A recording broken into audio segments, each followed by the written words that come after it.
President Bush running roughshod over the charter, offering a hypocritical justification for war, that was construed as criminal contempt of the commander-in-chief. Hello, my friends. Welcome to the John-Henry Westen Show. On one of our Faith and Reason programs, we discussed the issue of just war theory with Dale Hudson. And it was an interesting discussion, particularly in light of what's going on right now with the U.S. involvement with the Middle East conflict with Israel and Iran, and also with the U.S. involvement in Ukraine, Russia. And I was actually advised to speak to someone who was very expert in this area. He is someone who has written about this for decades, but not only that, he's a very interesting character. His name is Commander John Sharpe. He is a veteran of the U.S. Navy and a very decorated one. But most interesting to me is he was canceled for being a traditional Catholic back when this wasn't cool. He's also someone who has a publishing company, published 2 books, both called Neocon, about the entrance of the U.S. into the Iraq War, opposing it. And back then, you were criticized heavily if you engaged in such criticism. He did nonetheless. A man of great courage, a traditional Catholic with 7 children and a beautiful family, and one who is and remains a traditional Catholic despite all the persecution that it entailed for him. Commander John Sharpe, thank you so much for joining us. Thank you, John-Henry. It's an honor. Let's begin as we always do with the sign of the cross. In the name of the Father, and of the Son, and of the Holy Ghost. Amen. So, John, just by way of introduction, if you could tell us a little bit about yourself, especially about being canceled as a traditional Catholic before through the auspices of the Southern Poverty Law Center. I came into the old Mass and the old faith back in the very early 90s through a mentor, a professor named David Allen White, who was English professor at the Naval Academy where I went to school, who introduced myself and maybe 200 young men over his career to the Catholic faith, whether Protestants, coming in from the outside, agnostics, etc., or mainstream Catholics who just grew up in an era when they wouldn't have known about any of the changes from the 60s and 70s, which was my situation. Kind of a bookworm by nature, so I avidly read in doctrine and history. It's still not politically correct to mention the Reverend Father Dennis Fahey, an Irish scholar, priest scholar, who was active in the late early 1900s, died in 54. His works, among many others that could be identified, provide just a sweeping tour de force of history considered from the Catholic point of view, and going from the ages of faith, with the medieval synthesis, as the historians like to put it, to the Reformation, and then the slow, dismantling of Christendom. So I got into reading him and so many of his colleagues and fellow, authors, scholars, both cleric and lay, and was just very excited about it, and frankly quite naive, because Fahey, in writing in the 30s and before, when there's not an atmosphere of political correctness and certain taboos, he's just very candid, and he's very loving. So I want to make sure we're clear that any criticism he offers towards those that are hostile to the faith, whether it be the long career of Freemasonry and all that kind of stuff that we all know, has been working against Christian civilization, there's no hostility from his point of view. He's motivated by a great charity and a great desire to have everyone ultimately integrated into the mystical body, which of course is our goal as Catholics, right? That goes without saying, but it needs to be said just for clarity. So I embraced this view without hesitance, thinking, like Rodney Dangerfield would say, hey, what could happen? Like everyone's in favor of this, enough of the study, let's just get to work. And then lo and behold, you have this entity that you mentioned that's kind of connected to this lobby that I would say is, Fahey, I'll use his term, he calls it organized naturalism. The notion that the world only is composed only of that which we can see and which we can touch, which leads to materialism, of course, the drive for wealth and the drive for power, without any consideration of our ultimate end, and more to the point, without even acknowledging that there is such a thing as an ultimate end, which as Catholics we know is the beatific vision. So you run afoul of these groups if you hit the hot buttons. And of course, you may or may not be familiar, listeners, the same with this expose that they did 20 years ago now of what they called the Dirty Dozen, the 12 worst groups and worst people on the planet. All traditionalists, running afoul of this agenda to keep this kind of liberal authoritarianism. And I say liberal not just in the sense of our today, left versus right, but liberal in the more historical sense of the order of complete intellectual, moral freedom, or pseudo freedom, really, that replaced, the Catholic vision in its integrity. They came after us. And again, I still naively thought, oh, what could happen? Big deal. But the Navy took a dim view of what they wrote, launched this lengthy investigation and lengthy process that I'm not kidding, started in 2005, but it really started in earnest in early 2007. And went on for 32 months. And don't get the wrong idea. It's not like we're really wasting taxpayer dollars with deep study of what humble me was doing for 32 months. It was little flurry of activity, 6 or 8 months of delay. What do we do with this guy? Because we have the First Amendment, like he's actually allowed to have whatever religious views he has. He's allowed to speak freely, within certain limits in the military. They couldn't come up with anything that was a problem. And then, for purposes of our discussion today, the thing that was so interesting, I'm waiting for someone to deliver copies of these books we did that I can show you on the war in Iraq. But as a Catholic, I was vehemently, without reservation, opposed to our entrance into that conflict. Edited some volumes, very long, about the war, and apparently one of the things the Navy folks did during the 32 months is have someone read every word of those 2 volumes, which I was glad in a roundabout way, like, that's good.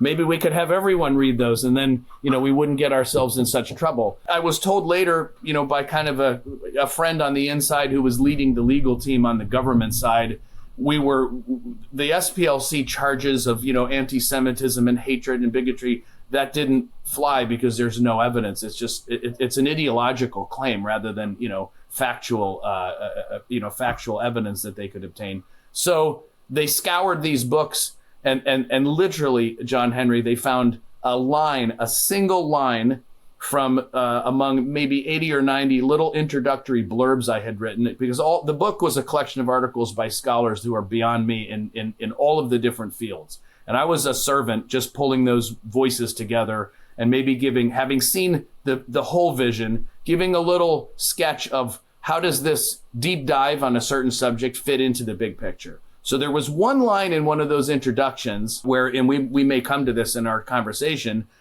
we were addressing the claim that the UN had, in fact, in some roundabout way, authorized the Americans to go into Iraq. And we know that that's ultimately not true, because there was no action by the Security Council or any of the UN machinery to say, in order to remedy problem X, whatever the problem was, we need to assemble, an international force and solve it through military action. That didn't happen. So the Americans were then scrambling for the proverbial fig leaf, which they would have a few UN resolutions from back in the 2000s, which would be a year or two before our invasion, and make this argument. And in fact, if you don't mind the digression on this, key point, it's very similar. I enjoyed listening to Deal and you discuss this. It's highly relevant to what's going on today. It was, I believe, George Weigel, who is another leading Catholic who would have traveled in the same circles that D.L. Hudson did when he was organizing sort of what's the Catholic approach to the war in Iraq. George Weigel was asked, like many people are today, well, now that we know that the WMD was, to say the least, a mistake in Iraq, what's your perspective now? And I think, before we were speaking, you mentioned Deal, very, very candidly and with certain humility said, yeah, in hindsight, that didn't pan out. But Weigel doubled down on it and he said, oh, no, I would stick to my guns. I mean, even though there's no WMD, we did exactly the right thing. And his argument was there were a few of these resolutions. They wanted Saddam to open certain facilities to inspection. They wanted him to back off on procuring certain equipment. And he was in flagrant violation. That was the charge. His inventories didn't line up. He said, I have 400 aluminum tubes for centrifuges, but we found 404, and we know you're lying and you're defying the UN. And ultimately, Weigel's point was Saddam brazenly and blatantly defied this recognized international body with the force of international law behind it, and that can't be tolerated. And my point, of course, was if you're going to invoke the UN, we might even discuss terminology, in law. UN is a creature of positive law. It's the written law, not the law of God in our hearts. If you're going to invoke that, you're stuck with the Article 2 of the Charter, which says every member who signs on to the Charter, which is a treaty, between independent sovereign states, everyone who signs on to the Charter accepts Article 2, which is we will refrain from using force in any way that threatens the territorial integrity or the political independence of a member state. And to come back to close the loop on the SPLC and all that, the phrase that I wrote was President Bush ran roughshod over the UN Charter, which is I think a standard literary phrase. It also happens to be true. And despite this invoking of these subordinate resolutions, it was phony and it was not credible. Well, that phrase, running roughshod, I said it was hypocritical to invoke the resolution when we ourselves are violating the Charter. They discovered, the lawyers, and I learned very quickly of an old provision of the military code, that there's a special body of law for we military folks called the Uniform Code of Military Justice that has a provision that dates all the way back from James II of England, from the late 1600s, which is you can't criticize the king or the sovereign, or in our case, the president. So that was that one phrase, President Bush running roughshod over the Charter, offering a hypocritical justification for war, that was construed as criminal contempt of the commander-in-chief, which carries with it a maximum punishment of up to 2 years in Leavenworth, I might add, which I didn't have that experience. But that's, as I said, you'll have to, rein me in, because to me, it's a very interesting story, and it hits at all of these issues that are important to us. But that's the, cancellation before it was cool. Indeed. And this happens when you are a family man, you are a decorated man in the Navy, having given your life in service to your country, and you have 7 children, as we already said, and you're going through this, which has ramifications for your family as well. And it went on almost 3 years. Well, it did. And John Henry, not to over melodramatize the situation, that was the process. So thank God all that time. I mean, again, talk about, inefficiency and waste of, tax dollars. If Musk was around running the Doge, he would have gone through the roof at that point, because they were literally just having me sit cooling my heels. The whole kind of establishment. We don't want any help from you. I mean, you're employed, you're on the rolls. I was drawing my paycheck. The trial with the family started afterwards, because I was eventually discharged, with wasn't a dishonorable, but it was the middle kind of discharge, general discharge, which is you're sort of naughty, but not, a hardened criminal. And I was out for, I left at the end of 2009, took some initiative in the courts and other administrative proceedings, and then got back in 2017. So I was out for 8 full years. And that's when the pay had been turned off. So it was dicey, but I don't, again, without making a crazy example or being highly melodramatic, part of what I was concerned about is that I was at the Pentagon before this all started, when we were working on our books. And Uncle Sam, God bless him, sometimes you wonder about his judgment. He would bring injured soldiers, mostly Army, some Marines, maybe a random Navy guy once in a while, but mostly Army, from Walter Reed Medical Center in Washington, D.C., which is our chief hub for all the military health facilities and, cutting edge technology. They would bring every so often, I want to say some number of months, a busload of the very severely wounded to the Pentagon. They would send all of us bureaucrats sitting at our cubicles, these little messages that would come through the computer system, meet in the corridor, 10 a.m., such and such date, we'll have a parade of the wounded, honor the wounded, which, is a fine sentiment.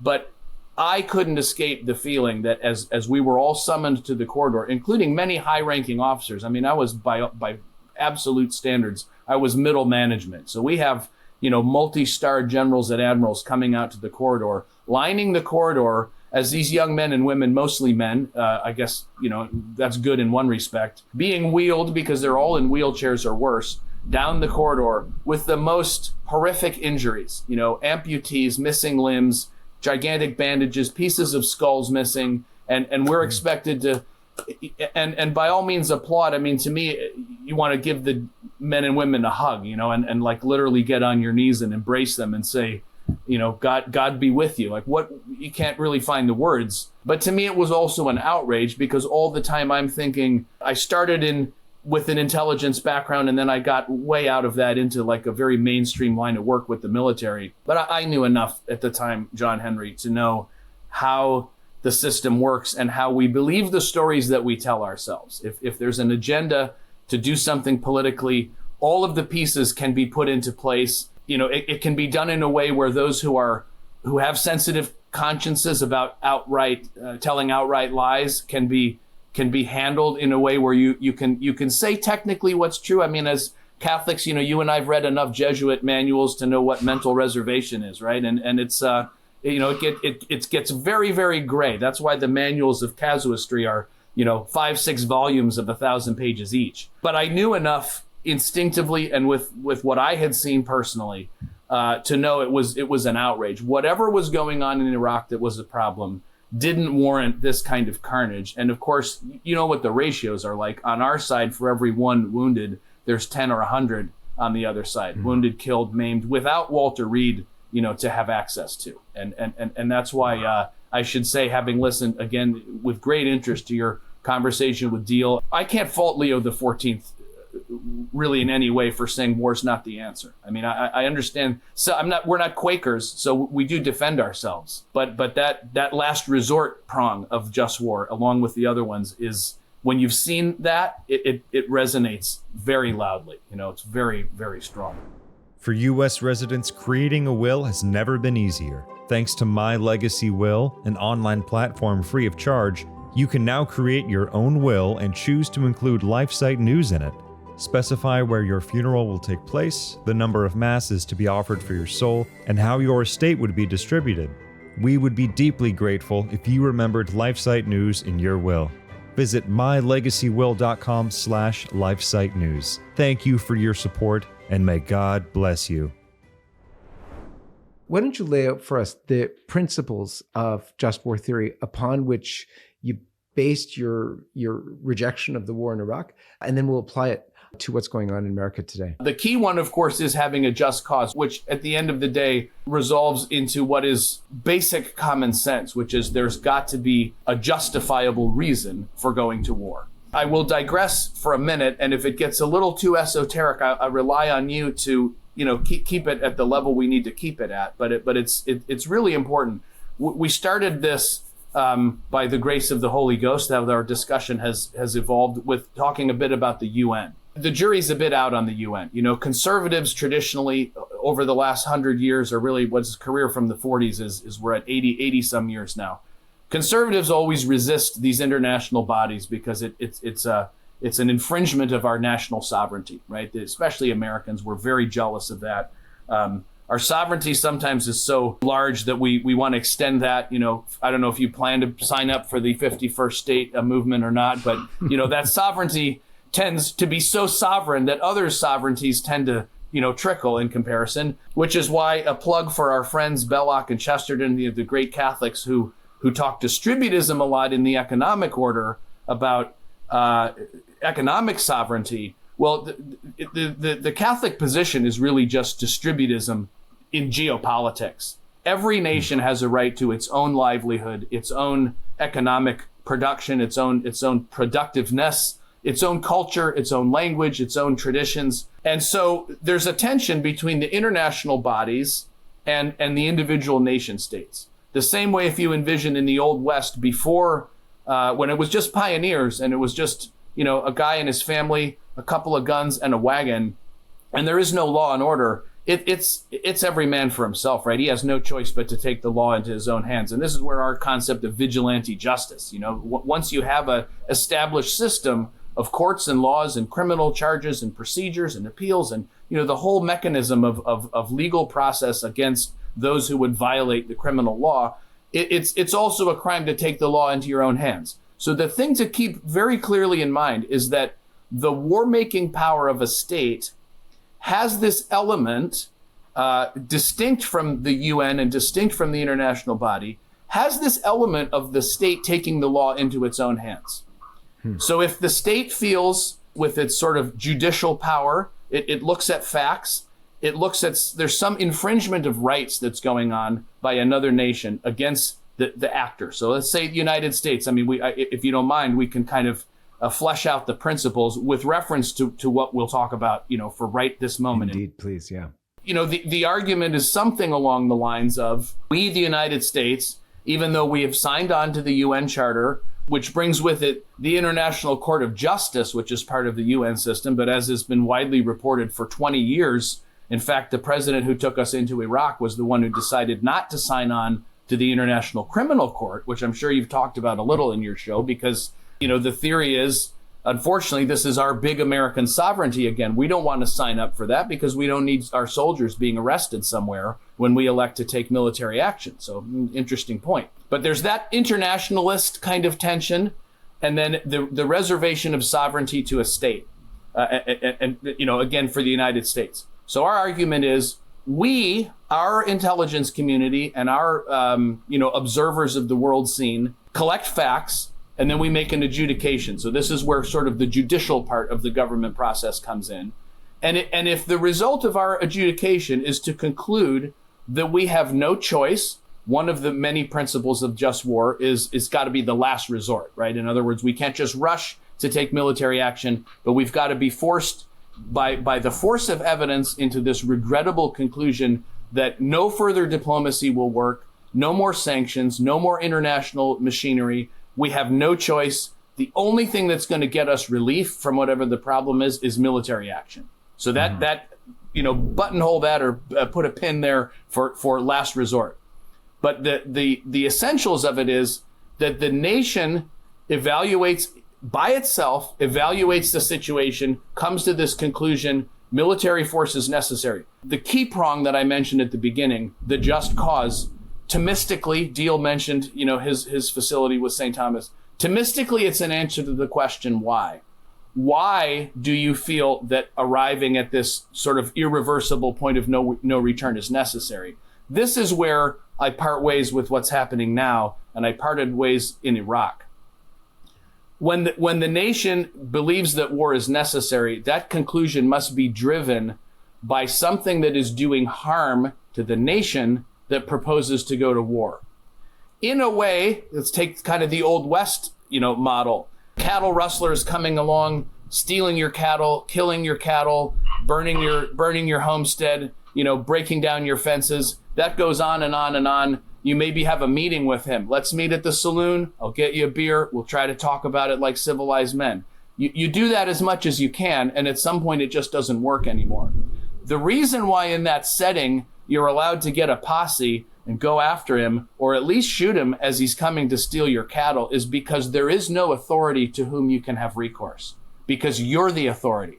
And if the term is familiar to it, we talk about the family, which you and I discussed earlier, as an imperfect society. It's absolutely a society with members and leaders, but it's imperfect because it's not self-sufficient. It can't do what it needs all by itself. The state, just like the church, is a perfect society, meaning that she, referring to the state, possesses and should possess the full capacity to do everything for that temporal common good that benefits the members of the state, to include acts of self-defense, and to include the judicial power that's necessary to think through the process of our rights in some way are being infringed or there's harm being done to us. How grave is it? This is one of the other concepts we hear.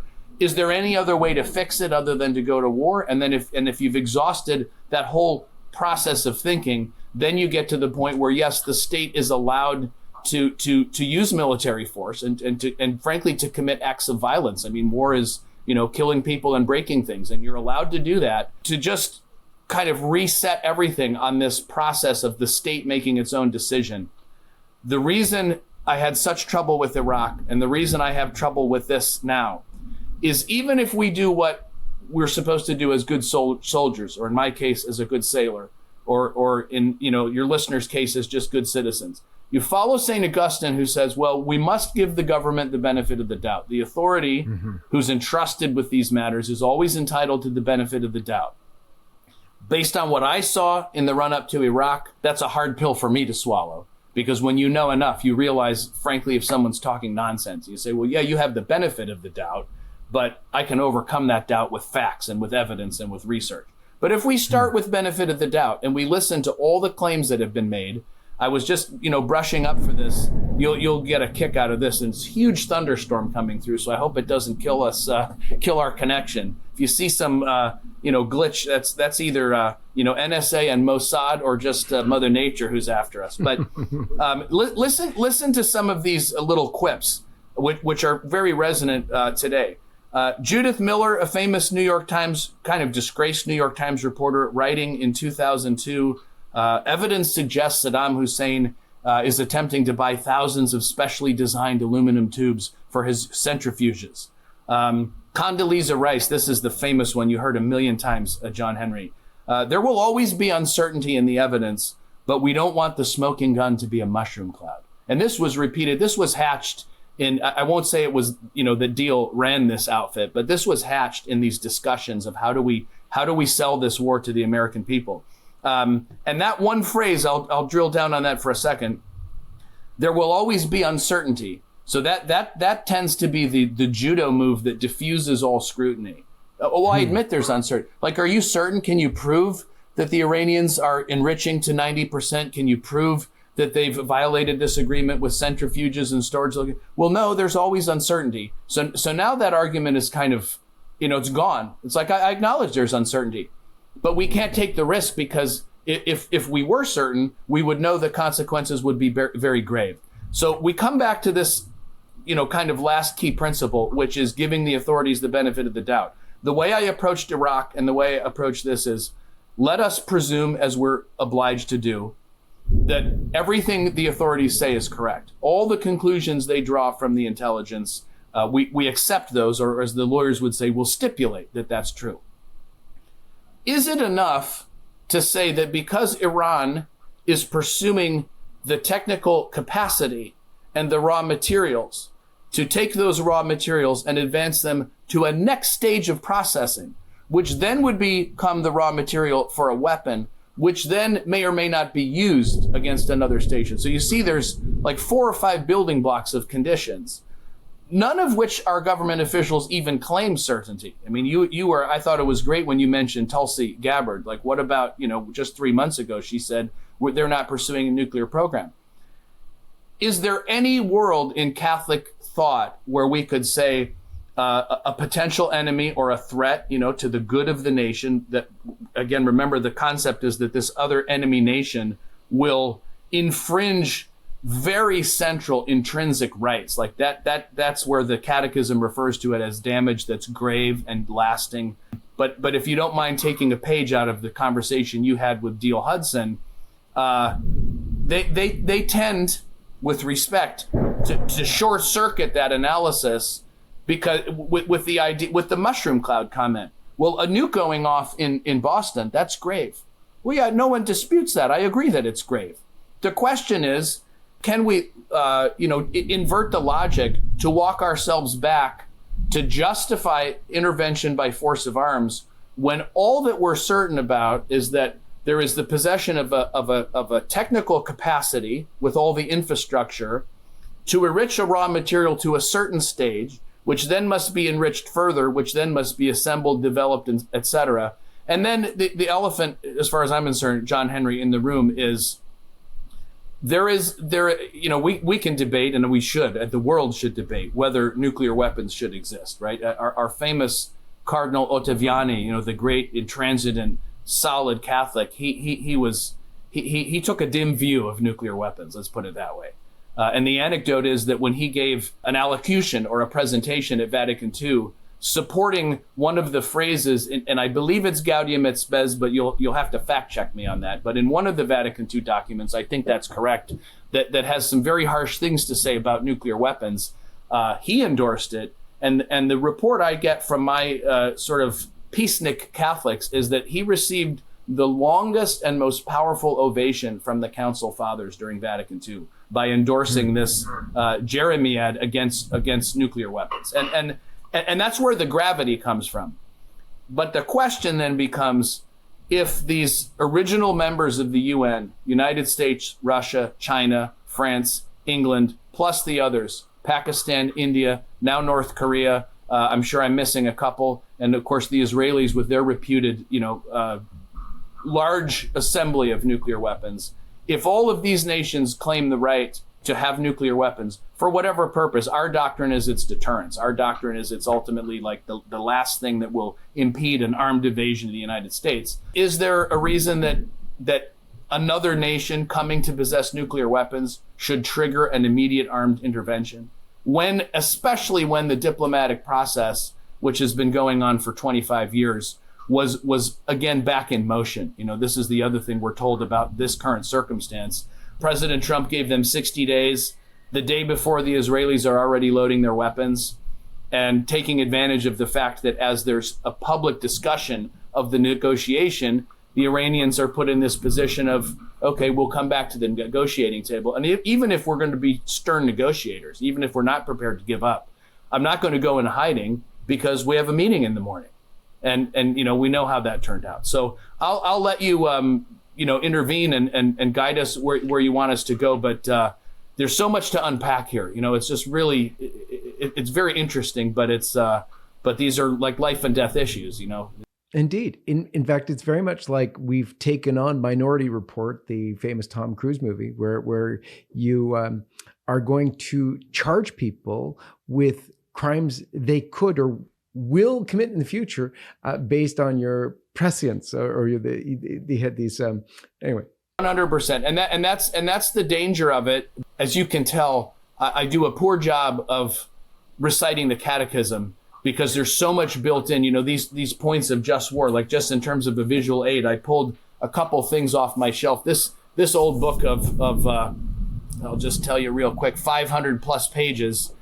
From the 30s is called The Catholic Tradition of the Law of Nations by a Catholic scholar, John Epstein, published, you'll find this interesting, two organizations, Carnegie Endowment for International Peace. So Carnegie, a big name, very mainstream, we're not talking some kind of, crazy, shady radicalism or what have you.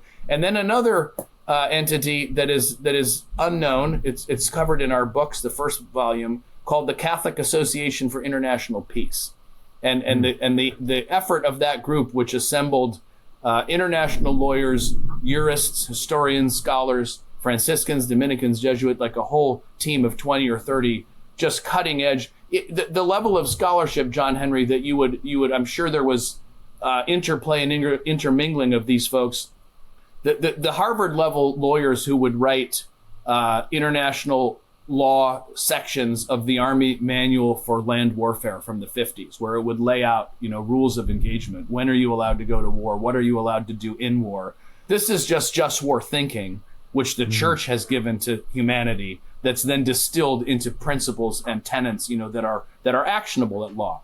But your reference to that movie is spot on, because one of these other corollaries and one of these other things to unpack is that when you have the situation, which all of these gentlemen, as early as the 1930s, were lamenting the kind of Wild West atmosphere internationally. In other words, it's all just armed posses, judge and jury in their own case, fighting it out, instead of having a judge and a policeman and a system that civilized people have recourse to. One of their major arguments in favor of moving to some international order was the very fact that since, as I explained before, the state intrinsically has the power to collect facts, pass judgments, make its own decision, and then go to war if need be. That's the lawyers would say that's a classic conflict of interest, right? No man really is supposed to be judge and jury in his own case. But because there is no higher authority that the state is subject to, you really have no choice. And I'm not arguing against that, because as a military man and a patriot, I absolutely believe in our right of self-defense. And I might add, so did everyone else, because that's enshrined in another article of the UN Charter, 51, which says nothing herein shall be construed to deny, the state's natural and intrinsic right to defend itself. But there's the added phrase, in the event of an armed attack, or in the event of an imminent armed attack. And so your Minority Report, again, it's a fantastic example. I remember Deal, said the magic word, this is a preemptive strike. And in volume 2 of Neocon, there is a meaty article about the difference between preemptive and preventive war. And clearly what we did and what the Israelis did is a preventive war. In other words, if for some reason you and I have a spat, God forbid, and the word gets out that you don't like me very much, maybe dipping into the Southern Poverty Law Center literature a little too, aggressively, and your attitude sours toward me, I can't go shoot you because I see you walk into a gun store, right? It's common sense. I might get nervous. I might upgrade my security system. I might hire a private eye to keep an eye on you. But in law, if I simply went to your home and I murdered you, and my defense was, I know he doesn't like me, he's been waiting to do something, and I saw him buy a gun. And to make the parallel exact, it wouldn't even be buying a gun with our Iranians. It would be, I saw him get some molten metal and some molds to make a gun, and then get gunpowder, and he's got shell casings with the machine to fill it up. And as our Israeli friend said, they're 1 year away. They're just on the cusp, but that's 10 years ago. And every year they're 1 year away and 1 year away and 1 year away, which then opens the question, are we perhaps to take seriously the fatwa that said, as Muslims, we don't want a nuclear weapon? And then you ask, the question, of course, is presented, well, why enrich the uranium to higher than what's needed for civilian power? And that there is a rational answer. And the rational answer is because we've been strangled by sanctions, and we want those to go away. So we need something to give up. We can't come to a negotiation where you have everything and we have nothing. And it's not a negotiation between two sovereign powers. It's basically a house cleaning. One of the things I think that is very confusing for people, because I think for most people, for most Americans, definitely for conservative Americans, things tend to line up. The moral issues go with conservatism. The leftist moral issues tend to go with the sort of leftist politics. So there's very much a paradigm of this is the way it goes. If you're on the right, you're for God and country and God, remember? And this is where we're going. And the other side, you're left, you're for abortion, you're basically for Satan. And that's where it goes. And yet here, when you're considering what's going on with Israel and Iran, and even to some extent, at least previous to this administration, Ukraine, Russia, you had this divergence. All of a sudden, it seemed like all the folks who were in support of abortion and all the things that traditional Catholics would deem from the devil, they're opposing the war for Israel with Iran now. And yet, and most of the people on the right are all for this. So there's a massive confusion. How do you solve that for people when that tends to be the paradigm that many of them are looking at this from? Yes. Well, and I think, I don't know if you would agree with this, and you're far more up on, because of what you do, the sort of contemporary discussion. But I found it very interesting, and I was very encouraged to see how much traction the Tucker-Ted Cruz discussion got, over the last 2 or 3 weeks. Correct me if you disagree, but I think he would, at least up to this point, before he got canceled from MAGA, he was absolutely right at the heart of everything you just talked about. This red-blooded July 4th family, good values, right down the line. So I think the fact that there's that discussion is good. And I'll answer you maybe in 2 ways, John-Henry. One is, and I know you made reference to it just now, we absolutely saw the same thing in Iraq. That would be Gulf War II, because we were in there first in the early 90s, and then 2003. One of the several goals that we had in publishing that large collection was to show that the consensus was so powerful, it really transcended the traditional left-right divide that you're talking about. So we had in the same, the conservatives tended to be in volume 1 because that was more cultural and doctrinal. Those who would be called liberal or on the left were more in volume 2 because they were some specialists in certain things. I'm sure the scholars that did our treatises on international law And we got some very, very serious international critics of what we were doing at the time, which seems like no one's talking about anymore. Fetching civilians off of battlefields and sending them to Guantanamo Bay for, God knows how long, under this kind of war on terror type regime. So those were leftists. I mean, we would not have dared say, by the way, give us an essay on what you think about abortion and women's rights and transgender, whatever, because you don't want to hear what they have to say on that. But at the end of the day, an expert's an expert, right, in his field. If he's talking truth, let's hear from him. And I think our Lord would have been the first to say, don't question where you hear it. The question is, what are you hearing and what's being talked about? So our goal was to point up that this dichotomy or this division is not always a reliable guide. And I think that's what you're pointing to. In a nutshell, it was Noam Chomsky, Naomi Klein, and Pat Buchanan, all in the same collection, basically saying the same thing. Criticizing and ultimately from the same spirit. At the end of the day, we're human. As my old roommate in the Navy used to say, when we got in trouble by some high-ranking official, he would say, well, he puts his pants on one leg at a time in the morning, just like we do. So don't let it keep you up at night. Just do your best. And I think we're all human underneath.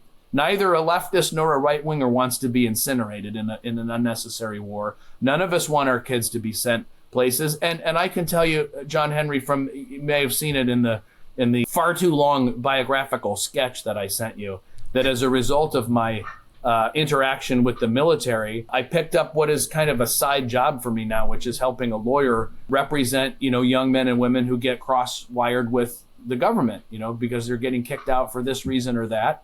A lot of what we see tends to be, it's not directly related, but we stumble into reviewing files of these kids that come to us as clients.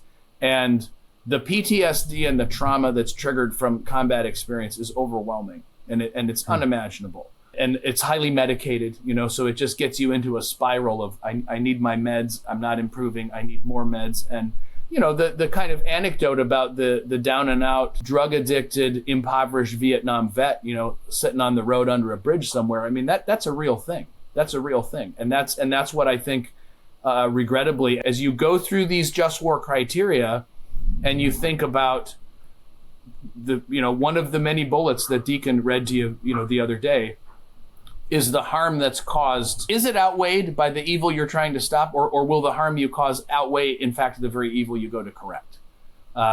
And so I don't know if dropping, 3 or 4 bunker busters in an empty mountain that we're told, they knew we were coming and they got it all out anyway. Thank God we're not involved more. I mean, that's one thing, thank God it's just that so far, because my fear was we're right back to Iraq, with 500,000 troops on the ground and several years.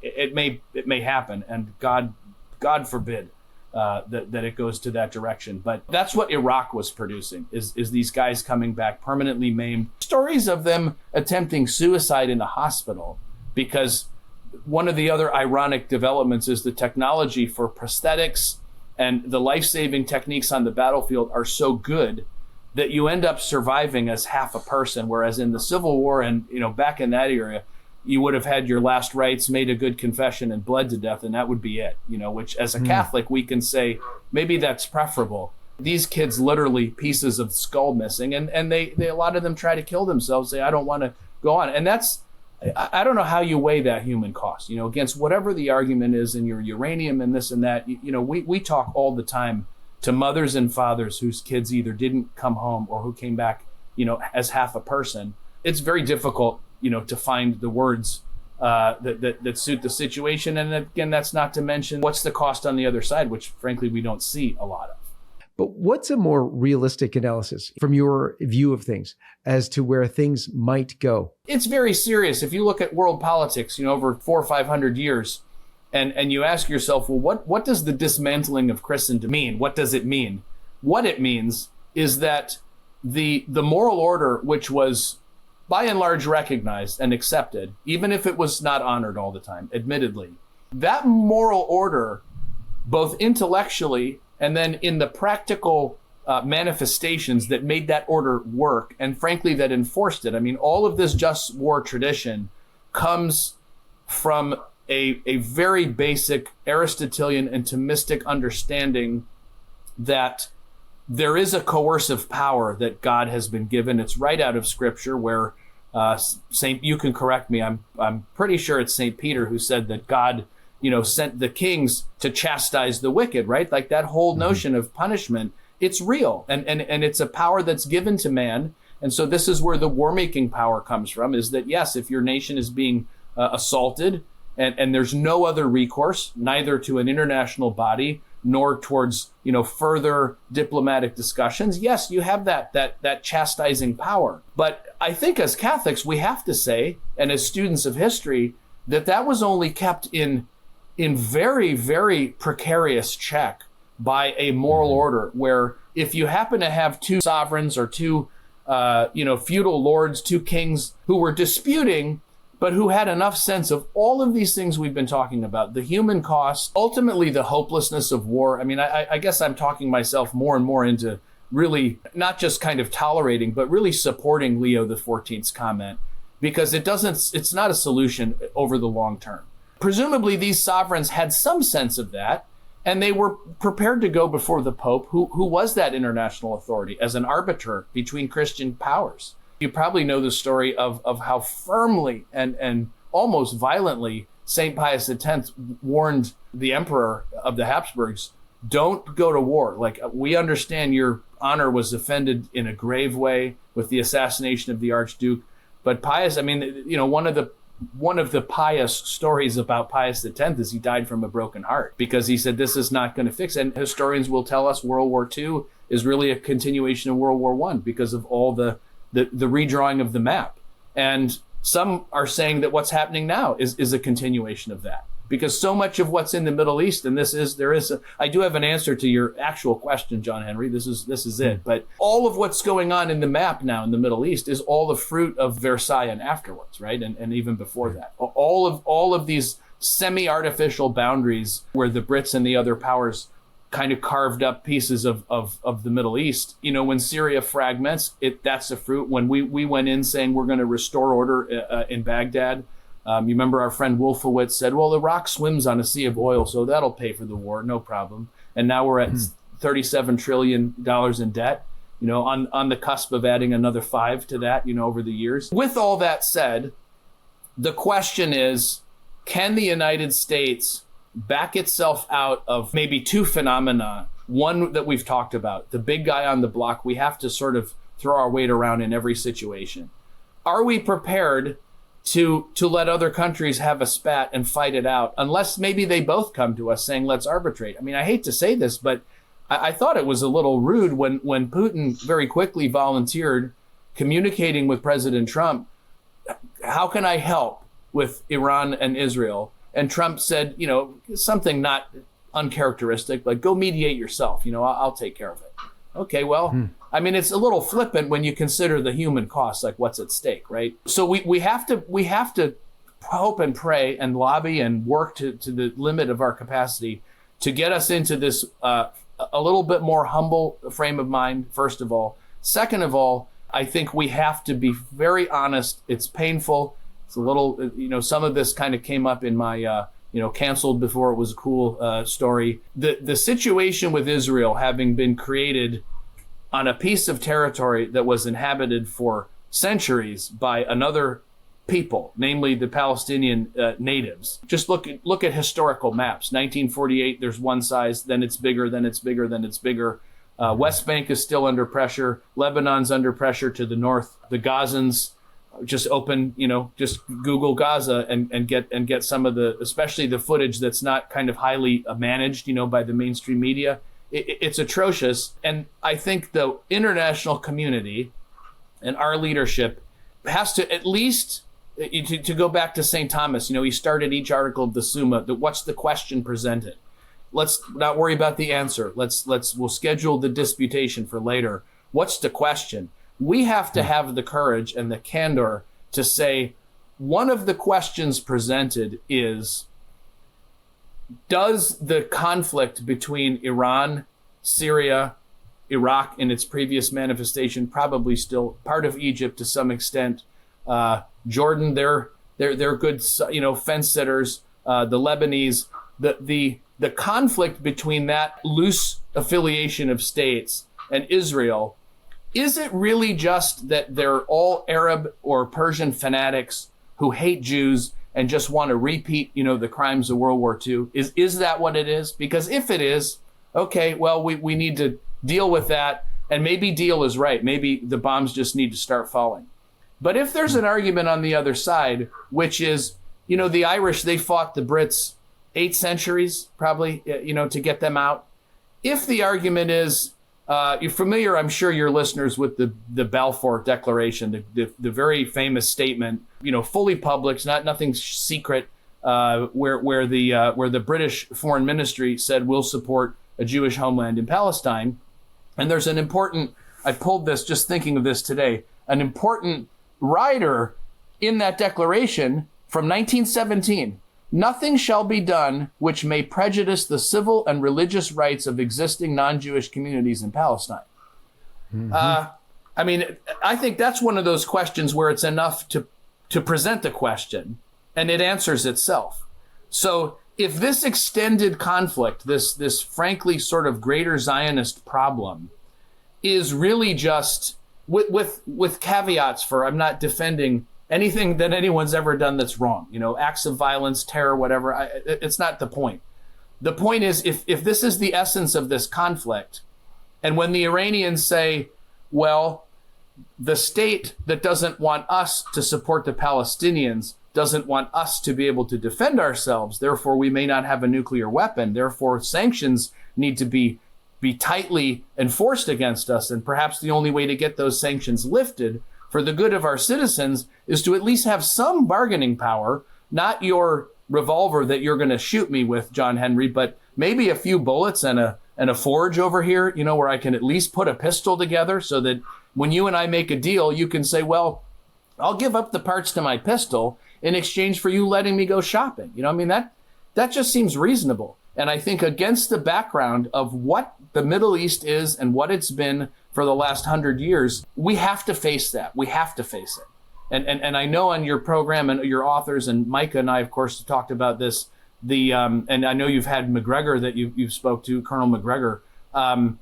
It's not a secret that just through open, regular political means, the interests of Israel have a very strong interest in our and a strong influence upon our politics. That's just, it's not crazy. It's not conspiracy stuff. It's just regular old lobbying. It's the same way Lockheed sends people to get more contracts. No big deal.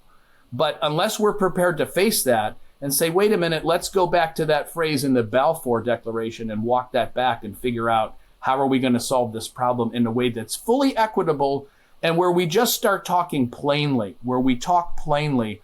Why do we think the Iranians want a nuclear weapon? Seems to have worked out for North Korea because no one's pestering them anymore. And I'm opposed to nukes, just like Odeviani. I think it would be better, just like in many respects, certain segments of the internet, internal combustion engines. I mean, I'd love to live in the Middle Ages in a little village with my family and sing Gregorian chant all day. That'd be great. So I'm not extolling these inventions, but at the end of the day, when you're surrounded by people that have them, it's exactly like the baker, the last holdout in the village who doesn't open on Sunday. And if he doesn't open on Sunday to keep up with everyone else, he's going to go out of business until there's a meeting and everyone comes back and says, okay, well, maybe just one Sunday a month, let's start there and then we'll walk it back where we need. We have to be prepared to face it. And the Catholic traditionalists like ourselves are constantly accused of wanting to turn back the clock. And if turn back the clock means let's go back to the principles of St. Thomas, ruling heads of state, I'm all for it. And we just have to say that plainly. There's nothing wrong with doing that. It's not a prediction, obviously. It's not a good answer to your question about, hey, what's next? But I think these are root causes that we have to tackle. John Sharpe, thank you so much for being with us. Where can people keep up with you and what you're doing? IHS Press is the publishing company. If you visit the website, it's just, www.ihs, which is the monogram for our Lord, ihspress.com. Don't be deterred. It hasn't been updated in decades, so you'll think that there's no one home, but we're actually home. You can write me there, just a standard old-fashioned email. And Mom and I are, she's been doing an interview program for 15 years, so we're thinking of launching a platform where we can take these kind of discussions to the next level, which we're calling Rebuilding Christendom, since that's, the theme of every Catholic should be rowing in that direction. So we hope to keep you posted on that, John-Henry, and perhaps being our guest someday if you'd be willing to do that. Oh, by all means. Beautiful. John, thank you so very much for joining us. God bless you. Same to you. Take care. And God bless all of you. And we'll see you next time. Aloha, everyone. This is Jason Jones for LifeSite News. We hope you enjoyed this video. For more content like this, check the link in the description. You can also connect with us on social media to stay up to date with the latest news on life, faith, family, and freedom. Thanks for watching, and may God bless you.